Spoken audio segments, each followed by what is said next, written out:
My name is Nancy Fisher, and 6 months ago, I learned how quickly love can turn into a public spectacle. I never imagined I'd be telling this story.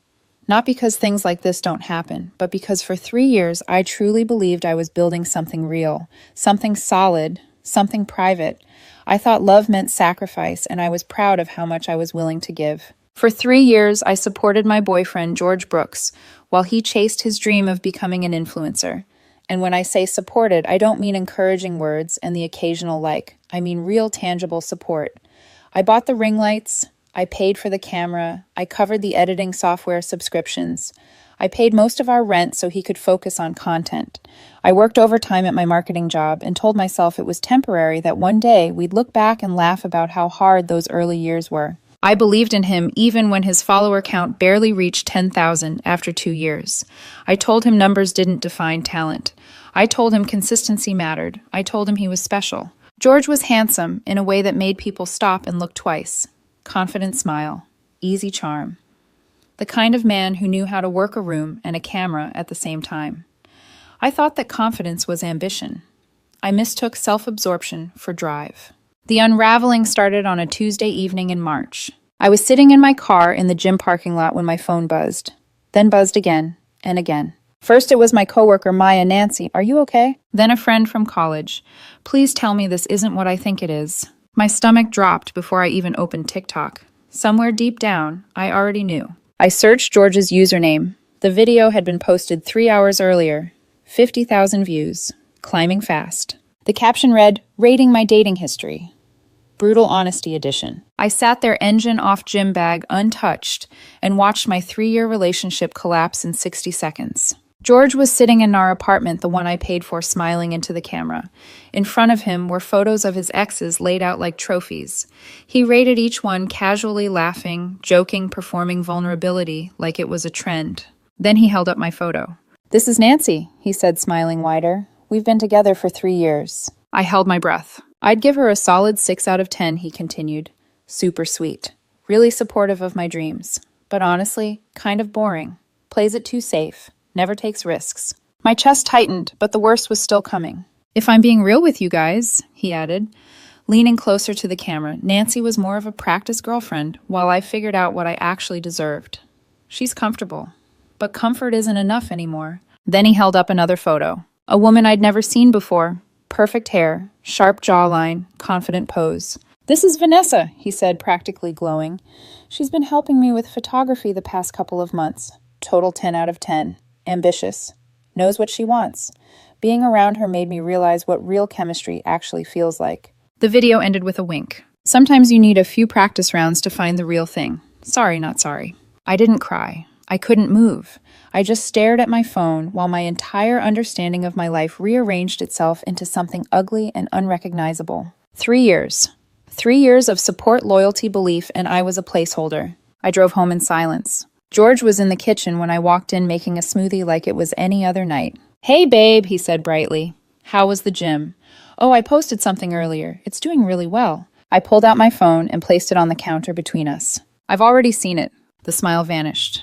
Panic flickered across his face. "Nancy, I can explain." "You called me a placeholder," I said quietly. "You told the world you've been seeing your ex behind my back." "It's just content," he laughed weakly. "You're taking it way too seriously."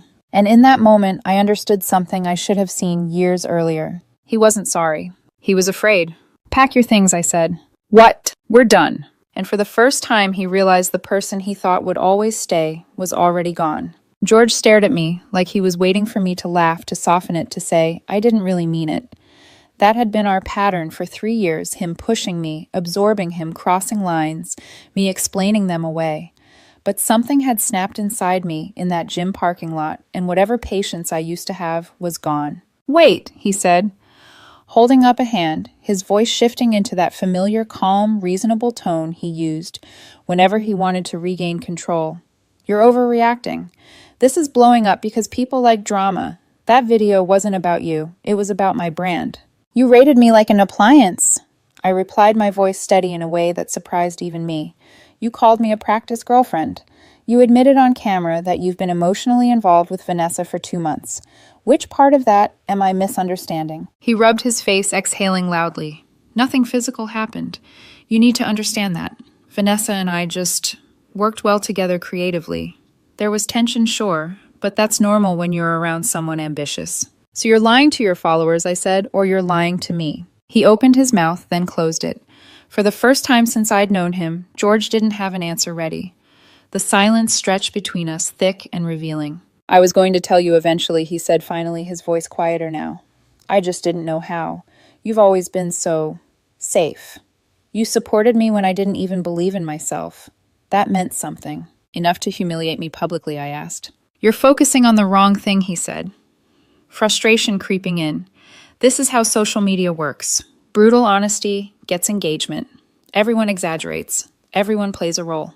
And what role was I playing, I asked. He hesitated, then said it, the sentence that erased every remaining doubt. You were my practice girlfriend, George said. That's not an insult, Nancy. You helped me grow. You were there while I figured out what I actually deserved. Something cold settled in my chest, sharp and final. Then congratulations, I said. You figured it out. Pack your things. His eyes widened. You can't be serious. I've never been more serious in my life. You're throwing away 3 years over one stupid video, he snapped. His calm finally cracking. Do you have any idea how ridiculous that sounds? I'm not throwing anything away, I said. You already did. You just waited until there were 50,000 witnesses. He laughed bitterly. So that's it. You're just done.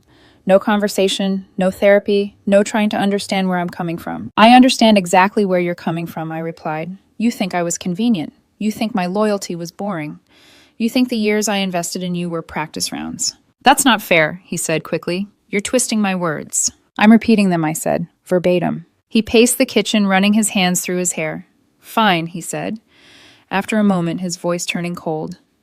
Maybe this is for the best. Maybe I do deserve better than someone who can't handle ambition or honesty. I nodded slowly. You have 48 hours. His head snapped up. For what? To get your things and leave. He scoffed. Where am I supposed to go? I met his eyes. I don't know. Maybe Vanessa can help you figure it out. That landed. I saw it in his face, the flash of anger followed by calculation. This wasn't how he expected the night to go. He'd assumed tears, negotiation, guilt. He'd assumed I would fight for him. Instead, I turned and walked into the bedroom, closing the door behind me. That night, I slept on the couch. Not because I was heartbroken, but because I refused to share a bed with someone who had already decided I was temporary. I lay there staring at the ceiling, replaying every moment I'd ignored, every excuse I'd made for him, every time I'd chosen his dreams over my own comfort. By morning, the shock had settled into clarity. I called my phone company on my lunch break and removed George from my plan. I canceled the credit card he used for business expenses. I changed the passwords to every subscription I paid for Netflix, Spotify, Adobe, everything. I wasn't being vindictive. I was simply stopping the financial support for someone who had openly admitted he'd been using me as a stepping stone. When I got home that evening, George was on the phone in the bedroom, his voice low and urgent. He barely looked at me as I walked past. I heard snippets. No, I really need a place, and I thought you said you cared. I made dinner for myself. I ate alone at the table we'd picked out together. I felt strangely calm. Over the next 2 days, the apartment filled with tension and the sound of boxes being taped shut.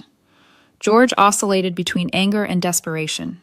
Sometimes I heard him crying quietly. Sometimes he slammed drawers and muttered under his breath. He tried one last time on Thursday night. Nancy, he said, standing awkwardly in the doorway. I made a mistake. The video was stupid. I shouldn't have posted it. Can we just talk about this? There's nothing left to talk about, I replied. It wasn't real, he insisted. It was just content. Which part wasn't real? I asked without looking up. The part where you called me boring, or the part where you admitted you've been seeing Vanessa behind my back? He didn't answer. Your things need to be gone by tomorrow evening, I said. By Friday night, he was. He left the key on the kitchen counter with a folded note that read, I'm sorry. I love you. I didn't keep it. As the door closed behind him, I didn't feel triumphant. I didn't feel sad. I felt something quieter and far more dangerous to him. Relief. The first thing that surprised me after George left was how quiet the apartment felt. Not empty quiet. There was no background tension humming in the walls. No careful monitoring of moods. No constant calculations about what I needed to say or not say to keep the peace. I slept through the night for the first time in months, maybe longer. I didn't wake up to notifications or anxiety or that low-level dread I'd come to accept as normal. I went to work. I cooked for myself. I started going to the gym again, not as a way to punish my body into looking better, but because it cleared my head. The more distance I had from him, the clearer everything became. I hadn't lost anything. I'd gained space. Meanwhile, George's world was unraveling in real time. The TikTok he'd posted kept spreading, but not the way he'd envisioned. People weren't applauding his honesty. They were dissecting it. Stitch videos popped up calling him out for humiliating his girlfriend for clout. Comment sections filled with screenshots and timelines that made it impossible to explain away the overlap between me and Vanessa. Then someone did some digging. They found Vanessa's Instagram. And with it, months of couple photos, trips, dinners, captions full of inside jokes and heart emojis. Vanessa wasn't just helping with photography. She'd been in a relationship the entire time. Within hours, the narrative shifted. George wasn't bold or honest. He was careless, opportunistic, a man who publicly downgraded the woman who supported him while secretly chasing validation from someone who never intended to choose him. His follower count spiked briefly controversy. Always does that, but then it dropped. Brands quietly pulled out of partnerships. Emails went unanswered. The boutique he worked part-time at let him go, after customers started recognizing him as that guy from TikTok. I found out most of this through mutual friends. I didn't ask. I didn't look him up. The information just arrived. About a month after the breakup, the messages started. Nancy, I messed up. I see that now. Vanessa was never serious about me. I shouldn't have taken you for granted. I lost my job. I can't afford rent. Please, can we talk? I didn't respond to any of them. Then came the calls. Sometimes he cried. Sometimes he sounded angry, like I owed him something. Sometimes he tried to sound casual, like we were just two people who drifted apart instead of a woman he'd publicly humiliated. I blocked his number after the 5th call. 2 weeks later, his sister called. Nancy, she said gently, like she was approaching a skittish animal. I know George messed up, but he's really struggling right now. He's been sleeping on my couch for weeks. He's depressed. He keeps saying you were the only person who ever truly believed in him. I leaned back in my chair, staring out the window of my office. I did believe in him, I said, for 3 years. Then you know he didn't mean to hurt you, she pressed. He made one mistake. He didn't make a mistake, I replied. He made a choice. Several of them. He chose to cheat. He chose to humiliate me publicly. And he chose to call me a placeholder. There was a pause on the line. He's family, she said finally. Don't you care about him at all? I exhaled slowly. I cared about him enough to support his dreams, pay his bills, and put my own needs aside. I cared about him enough to believe in him when he didn't believe in himself, and he repaid that by treating me like I was disposable. I'm not responsible for fixing the consequences of his choices. She hung up without saying goodbye. By the 3rd month, George stopped trying to contact me directly. Instead, he started showing up at my gym, at the coffee shop I went to on weekends, once even outside my office building at the end of the day. He never approached me outright. He positioned himself where I'd have to see him. Like a reminder, like a question mark. He looked different, thinner, tired. His confidence, the thing that had once filled a room, was gone. When our eyes met, he gave me a tentative smile, hopeful and fragile, like we were two old friends who'd just lost touch. I nodded politely and kept walking. The first time he followed me to my car, I felt something close to anger. Nancy, please, he said, jogging to catch up. Just 5 minutes. I didn't unlock the door. We had 3 good years together, he said, his voice cracking. Doesn't that count for something? It counted until you decided it didn't, I replied. I was confused, he said quickly. I thought I wanted something different. Vanessa turned out to be a complete disaster. She was using me for content, and when her boyfriend found out, she dropped me like I was nothing. I'm sorry that happened to you, I said and meant it. He stared at me. That's it. That's all you have to say. Yes. You don't care about me at all anymore, do you? I looked at him for a long moment. At the man who had once been the center of my world, who now felt like a stranger. No, I said, I don't. He flinched like I'd slapped him. How can you say that, he whispered, after everything we shared? Everything we shared was real to me, I said. But you made it clear it was just practice to you. So now you're free to go, find whatever it is you think you deserve. I deserve you, he said, desperation flooding his voice. I know that now. I learned my lesson. Doesn't everyone deserve a second chance? Some things can't be fixed, I replied. You can't unsay what you said. You can't undo what you did. You showed me exactly who you are, and I believe you. I got into my car and drove away, my hands steady on the wheel. That was the moment I knew it was truly over, and I felt nothing but peace. I thought that conversation in the parking lot would be the end of it. I was wrong. George didn't disappear after that. He just changed tactics. When pleading didn't work, he tried proximity. When proximity failed, he tried guilt. It was like watching someone run through a mental checklist of every emotional lever they'd ever used on me, hoping one of them would still work. He started showing up more often, always alone, always careful not to cross the line into something I could call harassment. He'd sit across the room at the cafe I liked on Sundays, nursing a coffee for hours without drinking it. He switched gyms conveniently, enrolling in the one near my apartment. Once I caught him waiting near the elevator in my office building, pretending to scroll on his phone. He never approached me directly anymore. He didn't need to. The message was clear. I'm still here. I still matter. What he didn't understand was that indifference hurts more than anger ever could. The messages resumed soon after. I've been going to therapy. I finally see where I went wrong. You were right about everything. I miss you. I didn't block him again. I didn't need to. Silence said more than any response. Then came the final escalation. One evening as I was leaving the gym, he stepped directly into my path. Not aggressively, not dramatically, just there. Nancy, he said softly, I won't follow you again. I promise. I just need to say this once. I crossed my arms but didn't walk away. I know now that what I had with you was real, he continued. It was the most real thing in my life. I threw it away, chasing something that didn't exist. I see that now. I studied his face, searching for the arrogance that used to live there. It was gone, replaced by exhaustion and something close to humility. 6 months too late. I'm not asking you to take me back, he said quickly. I'm not asking for anything. I just want you to know that I understand what I lost. I nodded slowly. Okay. That's it, he asked, confused. That's it? He swallowed hard. You don't have anything else to say to me. I considered it. There were 1,000 things I could have said. About betrayal, about dignity, about how deeply he'd hurt me. Instead, I said the truth. I'm done. He stared at me for a long moment, then stepped aside. I walked past him without looking back. A week later, I went to Sarah's housewarming party. I almost didn't go. Mutual friends meant risk, history, awkwardness. But I didn't want to keep shrinking my world to avoid someone who no longer had power over me. And I wasn't going alone. I'd been seeing someone new for a few months, Daniel Harper. We worked in the same building but on different floors. It started slowly. Coffee breaks, conversations that didn't feel like performances. He listened without waiting for his turn to speak. He had his own life, his own ambitions, and somehow still made space for mine. Daniel didn't need to be supported. He wanted partnership. When we walked into the party together, I felt grounded, present, like myself again. And then I saw George. He was standing across the room talking to Sarah, but his eyes were already on me. He looked different again, thinner than before, his hair shorter, less styled.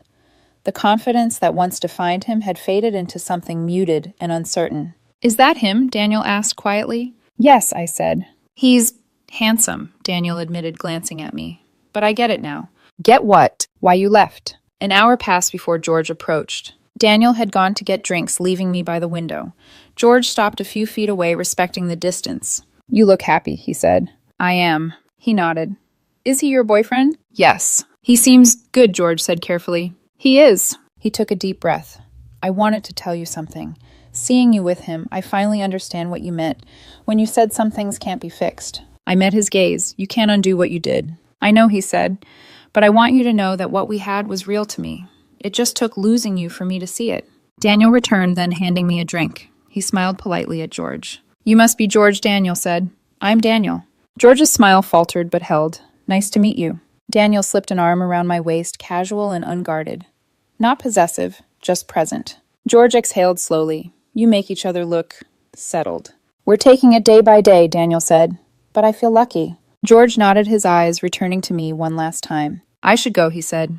Take care of yourself, Nancy. You too, I replied. He walked away alone. And as I watched him leave, I felt no anger, no sadness, no regret. Just closure. After that night, something in me finally settled. I didn't replay conversations in my head anymore. I didn't wonder if I'd been too harsh or too quick to walk away.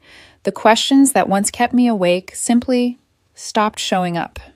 It was like my mind had accepted a truth my heart had already made peace with. Some chapters don't need a dramatic ending to be over. They just close when you stop rereading them. Life moved forward quietly. Daniel and I kept seeing each other, still slow, still intentional.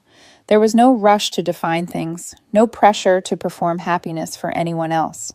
We cooked dinners together, shared books, talked about work, about family, about the future in a way that felt grounded instead of aspirational. He never asked me to shrink myself to make him feel bigger. He never treated my support like something he was entitled to. That alone felt revolutionary. Occasionally, I heard updates about George through mutual friends. Not because I asked, because people talk. His influencer momentum never recovered. The attention faded as quickly as it came, and without it, there wasn't much left to prop him up. He bounced between short-term jobs. He moved in with roommates. Vanessa disappeared from his life completely once the scandal stopped benefiting her. The irony wasn't lost on me. The man who had chased visibility at all costs had become invisible. One afternoon, months after the party, I ran into George's sister at the grocery store. We stood awkwardly in the produce aisle, both pretending to be deeply invested in avocados. "He's doing okay," she said finally. "Not great, but okay." I nodded. "I'm glad." She studied me for a moment. "You look different." "I feel different." "I think losing you changed him," she said quietly. Maybe I replied, but finding myself changed me more. She didn't argue. That night, Daniel and I sat on my couch, feet tangled together, the city humming softly through the windows. He looked at me like he was thinking about something. What I asked. "I was just wondering," he said, "if you ever regret it, walking away." I didn't hesitate. No. Not because it hadn't hurt, not because the 3 years didn't matter, but because staying would have meant agreeing with the version of myself George had broadcast to the world, a woman who was convenient, replaceable, temporary. I wasn't that woman. I never had been. George once told 50,000 strangers that I was a 6 out of 10, a practice girlfriend, a placeholder. So I let him go find his 10, and in doing so, I found something far more valuable than validation or revenge. I found peace. Sometimes people show you exactly